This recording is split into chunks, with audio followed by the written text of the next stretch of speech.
Hello again, it's your friendly neighborhood host JT Wheatley back for another episode of the History of Comics podcast. This time with another edition of the classics with a Complete Persepolis by Marjane Satrapi. This is a great autobiography by Satrapi about growing up during the Iranian Revolution as the Shah was brought down in the early 1980s, only to see the current regime become even more oppressive, ultimately leaving her to leave Iran for France.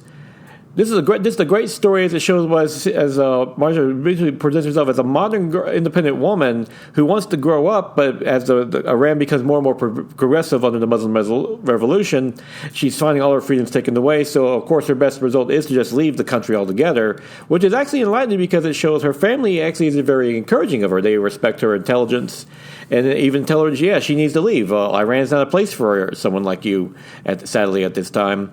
And the storytelling is breaking that, but the best part is, of course, the art, while cartoony, takes the subject matter very seriously, and she likes to play around with things, such as like when she goes through puberty, and she jokingly demonstrates how her body, like everyone who grows up during puberty, their body grows in ways that are awkward, and hair goes in different places and stuff like that. But she goes through her different romances and marriages. And there's a very nice, honest autobiography that is a great read in general, and that it also was adapted into a fantastic animated movie by Marjane Satrapi herself. I mean, it was back in 2007, which is great. I mean, how great is it that a comic book creator can go making their own, adapt their own comic book into a fantastic movie? And just honestly great classics from beginning in both fields, both the comic book and the movie. Highly recommend them both. So yes, if you're looking for another demonstration of what comic books can do outside the superhero genre, check out the Complete Persepolis by Marjane Satrapi. That is a true modern classic.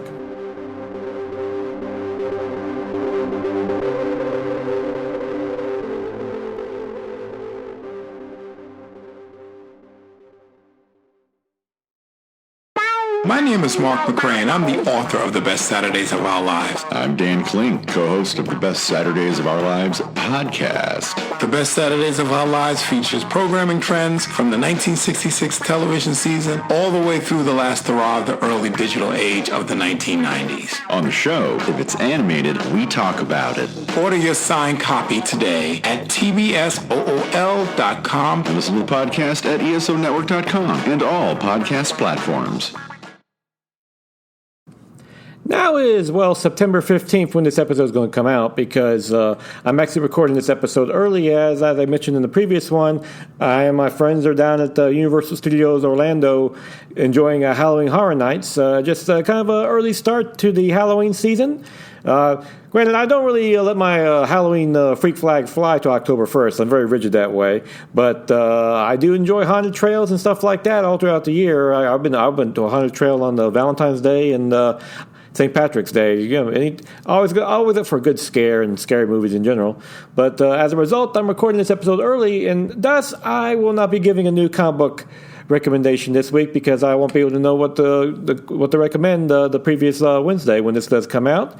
That being said, I will definitely go ahead and I have to highly recommend the Disney Plus series She-Hulk Attorney at Law.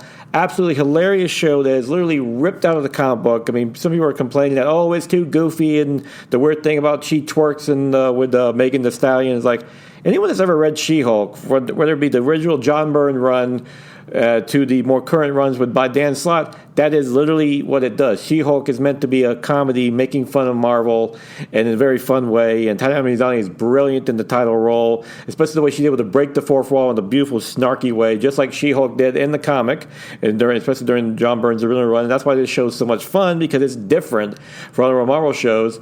And I have to be honest with you, I think the real reason why people are attacking the show, even though it's, by all accounts, actually overall very successful, is one of the most highly rated Disney Plus shows from Marvel they've released, is the fact that She-Hulk it shows that Marvel has a sense of humor, is willing to make fun of itself, and nothing makes haters more upset than when their target has a sense of humor. If they could just laugh with them, it takes away all their energy, and it's great to. And honestly, it's just great to see. I mean, listen, I can agree there are some criticisms with Phase 4. I mean, the Thor: Love and Thunder and Multiverse of Madness were disappointments. I still kind of like them. If you have Disney Plus, I would recommend checking them out. But this show has been great. I think it's one of my favorite Disney Plus shows so far. So yes, if you have a Disney Plus subscription, definitely check out She-Hulk, Attorney-at-Law. Great show. And with that, I'll conclude this episode for this week. Join me again next week for, probably likely another episode of The Classics as I'm on vacation. But till then, go ahead and enjoy some good comic book. If you can, go ahead and enjoy The Complete Persepolis by Marjane Satrapi, because that is a true classic.